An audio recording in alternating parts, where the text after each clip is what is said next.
نحمد ونصلي على رسوله الكريم اما بعد فاعوذ بالله من الشيطان الرجيم بسم الله الرحمن الرحيم سبحان ربك رب العزة عما يصفون وسلام على المرسلين والحمد لله رب العالمين اللهم صل على سيدنا محمد وعلى آل سيدنا محمد وبارك وسلم۔ میرے بھائیوں،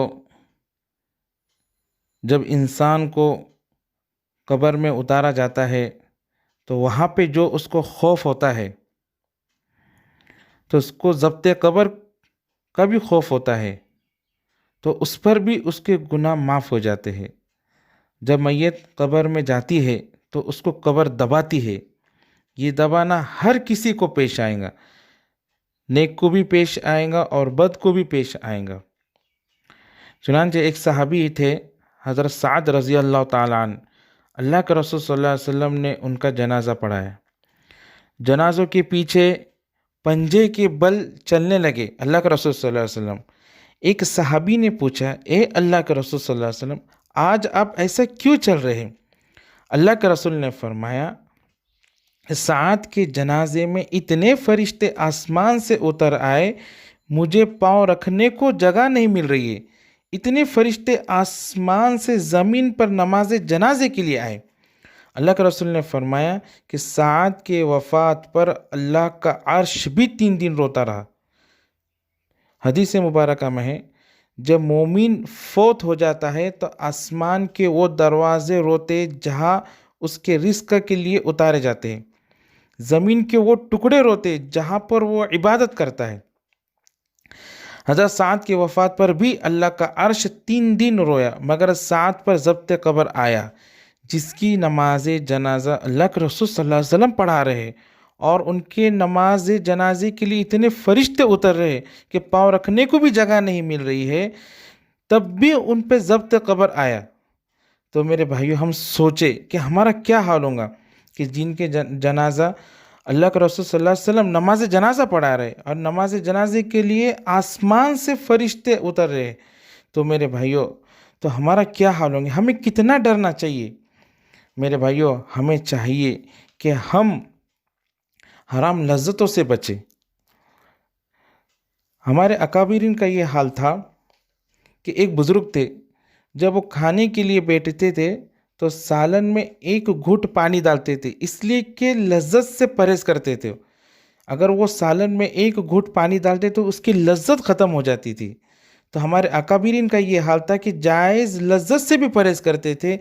آج ہم حرام لذتوں کے پیچھے بھاگتے ہیں۔ کتنے ایسے حرام لذت ہے کہ جو اللہ تبارک و تعالیٰ نے منع کی ہے، جو اسلام میں حرام ہے، تب بھی ہم اس جائز حرام لذتوں کے پیچھے بھاگ رہے۔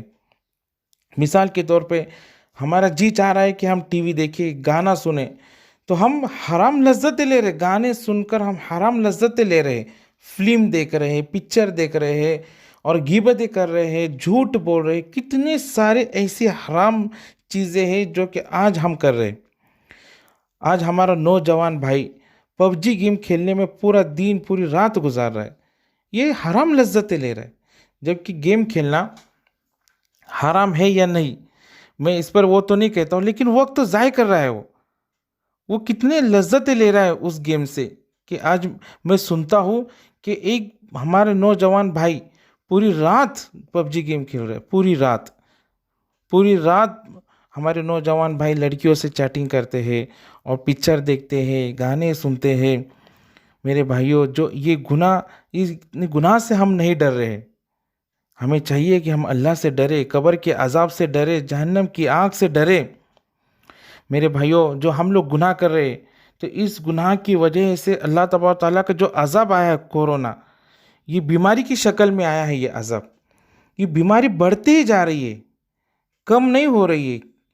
تو میرے بھائیوں، اب ہم کون سی بیماری کا انتظار کر رہے ہیں کہ اب ہم اس سے اور بڑی بیماری کا انتظار کر رہے ہیں کہ وہ آئے اور ہمیں ہلاک کر دے؟ تو میرے بھائیوں، ہمیں چاہیے کہ ہم اللہ کی عبادت کرے، اللہ کو راضی کرے، اللہ کو خوش کرے، اللہ سے مانگے۔ یہ لاک ڈاؤن کا زمانہ چل رہا ہے، ہمیں بہت وقت ملتا ہے گھر پہ۔ جب ہمیں وقت مل رہا ہے تو ہم اس وقت کو غلط جگہ پہ استعمال کر رہے۔ نہیں میرے بھائیوں، ہمیں چاہیے سب سے زیادہ میں اپنے نوجوان بھائی سے اپیل اور درخواست کرتا ہوں کہ وہ خوب اللہ کے سامنے روئے۔ اللہ تبارک و تعالیٰ کو نوجوان کی عبادت بہت پسند ہے، نوجوان کا رونا اللہ تبارک و تعالیٰ کو بہت پسند ہے۔ تو ہمیں چاہیے کہ ہم حرام لذتوں سے بچیں۔ ایک بات یہ ہے کہ یہ جو ضبط قبر ہے تو یہ کافر کو بھی دبائیں گی اور مومن کو بھی دبائیں گی، تو یہ دونوں میں کیا فرق ہے؟ تو دونوں میں زمین آسمان کا فرق ہے۔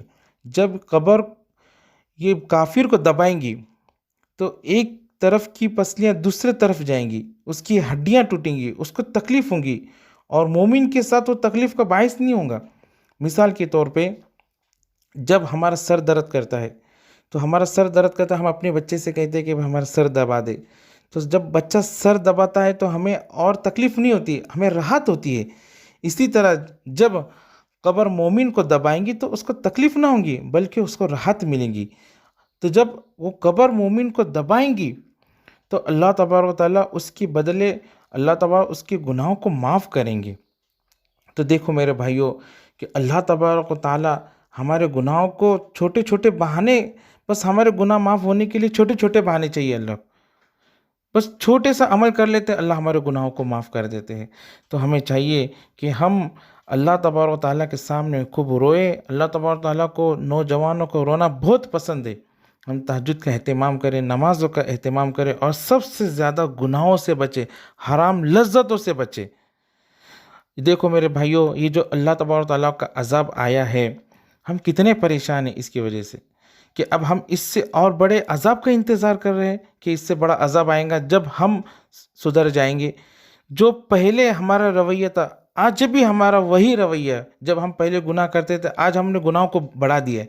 آج زیادہ وقت مل رہا ہے تو زیادہ ایم بی مل رہے، انٹرنیٹ فری ہو رہے، تو ہم اس میں گانے سن رہے ہیں، لڑکیوں سے چیٹنگ کر رہے ہیں اور گیم کھیل رہے ہیں، پوری رات اس میں گزار دے رہے۔ نہیں میرے بھائیوں، ہمیں چاہیے کہ ہم کو اللہ کی عبادت کرے، اللہ سے ڈرے، قبر کے عذاب سے ڈرے، جہنم کی آگ سے ڈرے۔ اللہ تبارک و تعالیٰ ہم سب کے گناہوں کو معاف کرے اور اچھے عمل کرنے کی توفیق عطا فرمائے۔ واہ